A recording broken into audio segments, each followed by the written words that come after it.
Hello guys, welcome to Texmatics academy. HTML tutorials ആണ് നമ്മൾ start ചെയ്യാൻ പോകുന്നത്. HTML എങ്ങനെ ഫ്രം സ്ക്രാച്ച് പഠിക്കാം എന്നാണ് നമ്മൾ നോക്കാൻ പോകുന്നത്. HTML ഇമേജ് ടാഗ് ആണ് നമ്മൾ ഇൻട്രൊഡ്യൂസ് ചെയ്യാൻ പോകുന്നത്. ഇമേജ് എന്നൊരു ടാഗ് HTML ഉണ്ട്. ഇമേജ് ടാഗിന്റെ പർപ്പസ് ബാക്ക്ഗ്രൗണ്ട് ഇമേജ് കൊടുക്കാനും വെബ്സൈറ്റിൽ ഇമേജ് പ്രൊഫൈൽ പിക്ക് പോലെ ആഡ് ചെയ്യാനുമാണ് ഇമേജ് ടാഗ് യൂസ് ചെയ്യുന്നത്. സോ നമുക്ക് പ്രോഗ്രാം സ്റ്റാർട്ട് ചെയ്യാം. HTML full form hyper text markup language എന്നാണ്. HTML full form hyper text markup language. HTML use ചെയ്തിട്ട് image എങ്ങനെ നമുക്ക് ഡിസൈൻ ചെയ്യാൻ പറ്റും എന്നാണ് നമ്മൾ നോക്കാൻ പോകുന്നത്. അതിന് വേണ്ടിയിട്ട് നമ്മൾ നോട്ട് പാഡ് ഓപ്പൺ ചെയ്യുക. നോട്ട് പാഡിൽ നമ്മൾ HTMLന്റെ ടാഗ് അല്ലെങ്കിൽ HTMLന്റെ കോഡ് ടൈപ്പ് ചെയ്യുകയാണ് ചെയ്യുന്നത്. HTML പ്രോഗ്രാം നമ്മൾ ഓപ്പൺ ചെയ്തു. ഓപ്പൺ ചെയ്യുമ്പോൾ ബേസിക്കൽ ടാഗ്സ്, അതായത് HTML ടാഗ് ഓപ്പൺ ചെയ്യുന്നു, HTML ടാഗ് ക്ലോസ് ചെയ്യുന്നു, ബോഡി ടാഗ് ഓപ്പൺ ചെയ്യുന്നു, ബോഡി ടാഗ് ക്ലോസ് ചെയ്യുന്നു. ഈ ബോഡി ടാഗിനുള്ളിലാണ് നമ്മൾ ഇമേജ് ടാഗ് പ്ലേസ് ചെയ്യുക. IMG എന്ന ടാഗ് യൂസ് ചെയ്തിട്ടാണ് ഇമേജ് ഇൻട്രൊഡ്യൂസ് ചെയ്യുന്നത്. IMG means image, SRC means source. SRCക്കുള്ളിൽ നമ്മളൊരു ഇമേജ് പ്ലേസ് ചെയ്യുകയാണ് ചെയ്യുന്നത്. നമ്മുടെ ഡെസ്ക്ടോപ്പിൽ നമ്മളൊരു ഇമേജ് കൊണ്ട് പ്ലേസ് ചെയ്തിട്ടുണ്ട്. ഇമേജിന്റെ നെയിം കൊടുത്തേക്കുന്ന R എന്നാണ്. സോ ഇമേജിന്റെ നെയിം അവിടെ കൊടുക്കുക, R. ഇമേജിന്റെ എക്സ്റ്റൻഷൻ എന്താണെന്ന് നമുക്ക് ചെക്ക് ചെയ്യണം. സോ R എന്ന ഇമേജിനെ റൈറ്റ് ക്ലിക്ക് ചെയ്യുക.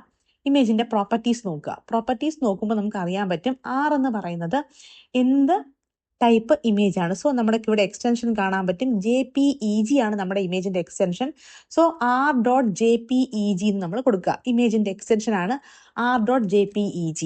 അപ്പൊ നമ്മുടെ ടാഗില് ബോഡി ടാഗിനുള്ളിൽ നമ്മൾ IMG കൊടുത്തു. IMG എന്ന് വെച്ചാൽ ഇമേജ് എന്നാണ് മീനിങ്. SRC എന്ന് വെച്ചാൽ ഒരു ഇമേജ് എന്ന ടാഗിന്റെ ഒരു ആട്രിബ്യൂട്ട് ആണ്. സോ SRC യൂസ് ചെയ്തു. SRC means source. എന്നിട്ട് ഇമേജിന്റെ നെയിം ഡോട്ട് എക്സ്റ്റൻഷൻ ആണ് കൊടുക്കുന്നത്. നമ്മൾ ഇനി ഈ ഫയൽ എങ്ങനെ സേവ് ചെയ്യും നോക്കാം.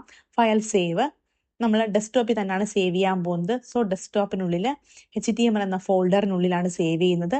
HTML എന്ന ഫോൾഡറിനുള്ളിൽ നമ്മൾ പേര് കൊടുക്കുവാണ്.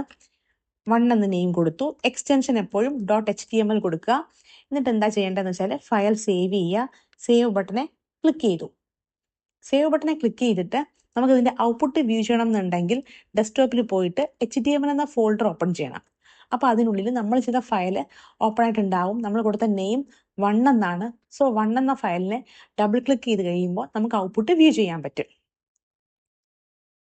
ബ്രൗസറിലാണ് ഔട്ട്പുട്ട് ലോഡ് ആകുന്നത്. ഔട്ട്പുട്ട് JPEG എന്നാണ് നമ്മൾ കൊടുത്തത്.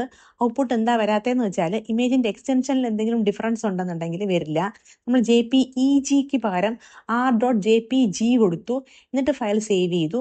ഇങ്ങനെ ഫയൽ സേവ് ചെയ്തിട്ട് നമ്മൾ ചെക്ക് ചെയ്ത് നോക്കുമ്പോഴും ഔട്ട്പുട്ട് വന്നിട്ടില്ല എന്നുണ്ടെങ്കിൽ നമ്മൾ ഈ പ്രോഗ്രാം എവിടെയാണോ നമ്മൾ സേവ് ചെയ്തിട്ടേക്കുന്നത് ആ പാത്തിൽ തന്നെ ഇമേജ് ഉണ്ടാവണം. ഇല്ലാന്നുണ്ടെങ്കിൽ ഇമേജിന്റെ ഫുൾ പാത്ത് നമ്മൾ കൊടുക്കണം. ഡെസ്ക്ടോപ്പിലാണ് നമ്മുടെ ഇമേജ് ഉള്ളത്. സോ ആ ഇമേജ് നമ്മൾ ഇവിടുന്ന് കോപ്പി ചെയ്തു. R എന്ന ഇമേജിൽ നമ്മൾ ഇവിടുന്ന് കോപ്പി ചെയ്തു.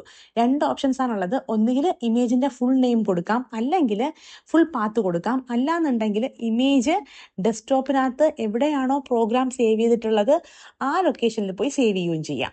അപ്പം നമ്മളിപ്പോൾ ചെയ്യാൻ പോകുന്നത് R എന്ന് പറയുന്ന ഇമേജിനെ നമ്മുടെ പ്രോഗ്രാം സേവ് ചെയ്തേക്കുന്ന പാത്തിൽ കൊണ്ട് പേസ്റ്റ് ചെയ്തു.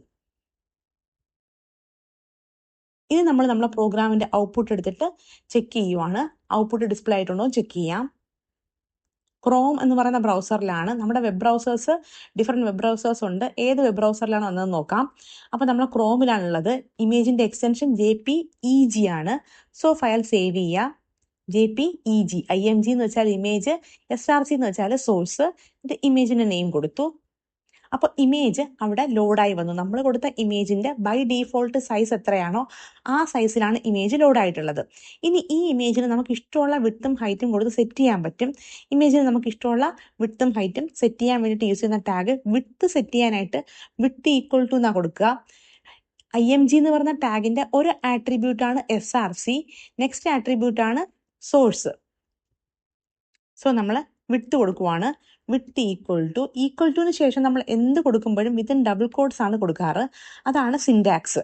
ഇനി ഹൈറ്റ് ഈക്വൽ ടു നമുക്ക് എത്ര ഹൈറ്റ് ആണോ വേണ്ടത്, വിഡ്ത്തും ഹൈറ്റും ഒരുപോലെ കൊടുക്കണം എന്നല്ല, നമുക്ക് ഇഷ്ടമുള്ള വിഡ്ത്തും ഇഷ്ടമുള്ള ഹൈറ്റും കൊടുക്കാം.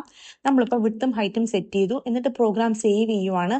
സേവ് ചെയ്തതിന് ശേഷം നമുക്ക് ബ്രൗസറിൽ പോയിട്ട് ജസ്റ്റ് റീഫ്രഷ് ചെയ്ത് നോക്കിയാൽ മതി. അപ്പോഴേക്കും ഔട്ട്പുട്ട് നമുക്ക് വ്യൂ ചെയ്യാൻ പറ്റും. ഇപ്പം നമ്മൾ കൊടുത്ത വിഡ്ത്തിലും ഹൈറ്റിലുമാണ് ഇമേജ് വന്നിട്ടുള്ളത്. ഇനി ഇമേജിനെ മൂവ് ചെയ്യിക്കണം എന്നുണ്ടെങ്കിൽ നമ്മൾ ഓൾറെഡി മാർക്ക് യു ടാഗ് നോക്കായിരുന്നു. മാർക്ക് യു ടാഗിൻ്റെ സ്പെഷ്യാലിറ്റി ഇമേജിനെ അല്ലെങ്കിൽ ലെറ്റേഴ്സിനെ മൂവ് ചെയ്യിക്കാൻ വേണ്ടിയിട്ട് യൂസ് ചെയ്യുന്ന ടാഗാണ് മാർക്ക് യു ടാഗ്. സോ നമ്മൾ മാർക്ക് യു എന്ന ടാഗ് ഇവിടെ ഓപ്പൺ ചെയ്തു. മാർക്ക് യു ടാഗ് നമുക്ക് ഇമേജ് ക്ലോസ് ചെയ്തതിന് ശേഷം നെക്സ്റ്റ് ലൈനിൽ ക്ലോസ് ചെയ്യാവുന്നതാണ്. സോ നമ്മൾ മാർക്ക് യു ടാഗ് ക്ലോസ് ചെയ്യാനായിട്ട് ടാഗ് ഓപ്പൺ ചെയ്യുക, /മാർക്ക് യു കൊടുക്കുക. എന്നിട്ട് ഇമേജ് സേവ് ചെയ്യുവാണ്. ഇമേജ് സേവ് ചെയ്യുമ്പോൾ ഔട്ട്പുട്ടിൽ പോയിട്ട് റീഫ്രഷ് ചെയ്ത് നോക്കിയാൽ ഇമേജ് മൂവ് ചെയ്യുന്നത് നമുക്ക് കാണാൻ പറ്റും. Okay, thank you. വീഡിയോ ഇഷ്ടപ്പെട്ടെങ്കിൽ ലൈക്ക് ചെയ്യുക, ഷെയർ ചെയ്യുക, കമൻറ്റ് ചെയ്യുക. എന്തെങ്കിലും ഡൗട്ട്സ് ഉണ്ടെങ്കിൽ ചോദിക്കാവുന്നതാണ്. കമൻ്റായിട്ട് ചോദിച്ചാൽ മതി. Okay, thank you.